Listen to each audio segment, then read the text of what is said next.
Welcome to Infinity Podcast.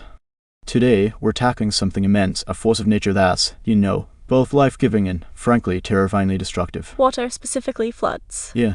Just take a second and picture it. Not a gentle stream, but that sudden overwhelming power. Cities underwater, homes just gone. Right. And the numbers are staggering. Over 157,000 lives lost globally to floods just since 1995. That's hard to even comprehend. Absolutely. It really is. And it feels so current, so urgent. We just saw those heartbreaking images from Punjab, India, in August 2025. Yeah. Devastating. That widespread rainfall, the human tragedy, the sheer scale of destruction. It's a harsh reminder of just how vulnerable so many communities are. Right. Absolutely. So our mission today is to really dive into these events to try and understand floods better. Not just what they are, because we kind of know that. Yeah. Right. But the why. Why do they happen? Exactly. And look at the human stories behind those numbers. Yeah. The loss, the grief, but also the incredible resilience people show. And importantly, how communities and cities are trying to fight back. Or maybe, learn to live with the water, exploring those innovative solutions. Okay, let's unpack this. Okay. There's a real urgency here, especially with our changing climate. We've got a lot to cover. So let's start with the basics, maybe. A clear definition. When we talk about a flood, what exactly are we talking about? Because it feels like more than just too much water, right? You're right. It's more specific than that. Fundamentally, a flood is an overflow. Water covering land that's normally dry. It happens when water, escapes its usual place. Rivers, lakes, reservoirs, even the storm drains in a city. They just get overwhelmed. Exactly. Overwhelmed. And the result is often, significant disruption, damage, familiar places turned into these temporary vast waterways. I guess not all floods are the same. They don't all hit the same way. Can you walk us through the main types? Sure. They're generally categorized by how fast they happen and how long they stick around. So you've got slow onset floods. Okay, slow. Makes sense. These develop gradually. We're talking days, sometimes even weeks. Often it's from prolonged heavy rain or maybe a big snowmelt. And you see rivers just slowly, steadily creeping over their banks. They can flood huge areas and last a long time. But the upside, if you think about that, is there's usually some warning. Time to prepare.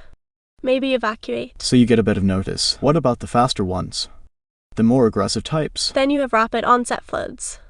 These tend to last maybe a day or two. Still incredibly destructive. Make no mistake.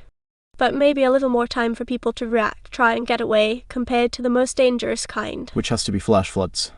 Those are the ones you hear about causing such sudden devastation. And sadly, often leading to deaths because people are caught completely off guard. Exactly. Flash floods. They are, without a doubt, the most dangerous. They can happen in minutes, hours, sometimes literally seconds. With almost no warning. Zero time to prepare. And they hit with immense force, causing immediate destruction. And you mentioned developed areas are prone. Highly prone. All that concrete, asphalt, the rooftops, water can't soak into the ground. It has nowhere to go but sideways and fast. So it just funnels through streets. Like a raging river.